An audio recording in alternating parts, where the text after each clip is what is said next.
સૌથી વધારે લાઈક અને કોમેન્ટ કોણ કરે છે? આ હેતલ કુમારને સૌથી વધારે કોણ મોટિવેટ કરે છે?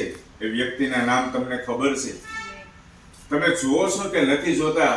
જે આપણને કેટલા પ્રેમ ભાવથી મીઠી મીઠી વાણીમાં કોમેન્ટ કરતા હોય, વાંચો છો કે નથી વાંચતા તમે? આજે વ્યક્તિના હું નામ લઈશ દોસ્તો, દિલથી નામ લઈશ.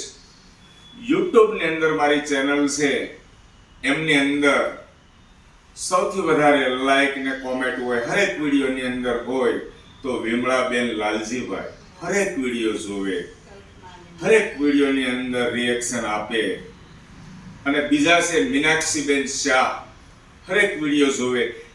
આ મિત્રોને અમારા એટલા બધા વિડીયો પસંદ આવે છે, એ જ્યારે કોમેન્ટ કરીને રિએક્શન આપે છે ત્યારે ખબર પડી જાય છે એમને કે આ પહેલેથી છેલ્લે સુધી અમારો વિડીયો જોવે છે.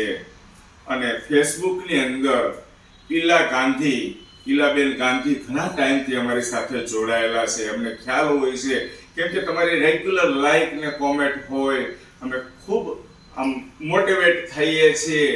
બીજા છે એકતા ગોહિલની પણ લાઈક કોમેન્ટ હોય છે, ખ્યાલ છે ને જેઠાણી? અને ત્રીજા હમણાં સમજી લો કે 4 કે 6 મહિનાથી મારા વિડીયો જોતા હશે વિપુલ લશ્કરી, એમની પણ લાઈક કોમેન્ટ હોય છે. જ્યારે રેગ્યુલર લાઈક અને કોમેન્ટ હોય ત્યારે અમને આમ દિલથી આનંદ થાય. અને જેમ ભજનના કલાકાર જેમ સ્ટેજ ઉપર પ્રોગ્રામ કરતા હોય અને સામે બેઠેલા સાંભળતા હોય અને તાળીઓના ગણગણાટથી વધાવતા હોય, એ રીતના તમારી લાઈક કોમેન્ટથી અમને આનંદ થતો હોય છે. ઇન્સ્ટાગ્રામની અંદર કલ્પનાબેન ચાડવા, ઓલફેર મેં ભૂલ કરી હતી બોલવામાં, ચાવડા બોલ્યો તો પણ ચાડવા, કલ્પના ચાડવા, એમની પણ મીઠી મીઠી લાઈક, મીઠી મીઠી કોમેન્ટ હોય છે. કલ્પના ચાડવા, તમારો ખૂબ ખૂબ આભાર. હેતલ કુમાર સાવલિયા દિલથી નમન વંદન કરું છું. આવી જ રીતના લાડ પ્રેમ અમને આપતા રહેજો.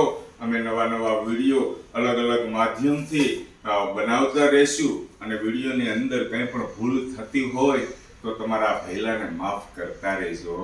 આ જીવનમાં તમે ને હું આ જીવનમાં કાંઈ જોડે લઈ નથી જવાના. જેટલું હસ્યા હશું, જેટલો એકબીજાને પ્રેમ કર્યો હશે, એ જ યાદ રહેશે, એ જ સાથે આવશે. જય શ્રી કૃષ્ણ.